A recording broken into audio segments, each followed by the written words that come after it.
Ghenoa Gela!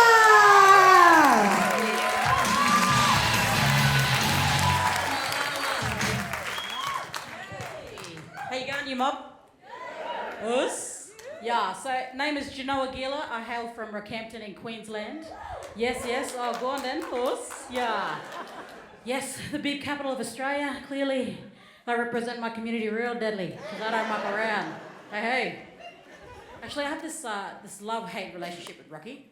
It's like I love sneaking out, but I hated getting floggings.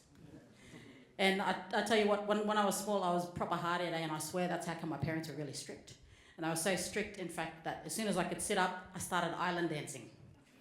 Propers. It's like I came straight out of mum and pa-ba-na-ba-na-ba-no-rem. I'm very proud of it, though, you know. Bless them. I love you, mum and dad, if you're watching. Fright from getting flogging still. And but it got a lot, hey. Like it really started making me feel like I needed to escape. And the best person that could escape in my family was my brother. So I thought, yes, I'm gonna copy him and see what happens. So this one night, I stayed up really, really late because I knew that he was gonna sneak out. And I went and I stood in the hallway, right, in darkness.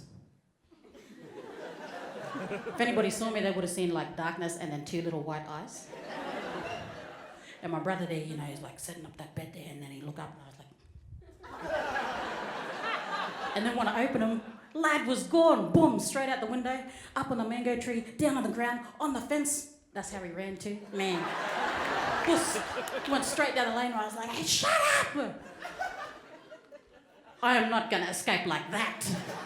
Like, hell no, that's gonna happen, nah. So then I was thinking hard, and I was like, oh, well, what can I do? What can I do to escape? Sport. That's right, not only am I black, but I can play sport too. And it worked too with all them teachers. I was like, oh yeah, she black, she can play.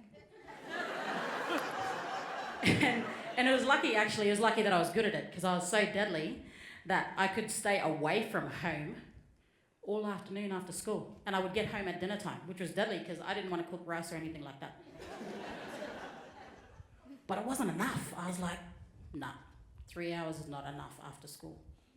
So I went to school, and luckily for me, there was this program, had this sheet of paper up on this notice board, and it had this thing called ATAP. Anybody know ATAP? Yes!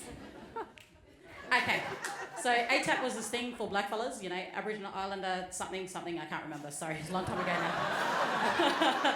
But when I saw it, I was like, Aboriginal Islander, everybody get away from Rockhampton for a couple of days. Yes!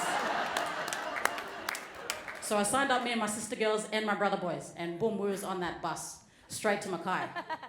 We get out, and it was like Black City, like propers, man. I've never seen so many black fellas in one place that doesn't have any fighting. And we were just like, oh, yes, bus. So we went straight into the theatre, and it was like black to the rafters, all the way up. I've never seen so many black fellas before in my life. And we were in there for Welcome to Country, right? And so Welcome to Country was all lads in this deadly troop, and so me and my sister girls were like, that's my man there. Yeah, that's my man. I was like, yes, that's my man over there. So we all had our men, you know, married up at first sight, lol. And it was that kind, like, they was dancing real hard, and every time my man came up, we were like, that's my man, oh, look him go, you know, like we was getting real excited about it. And it was that kind, right?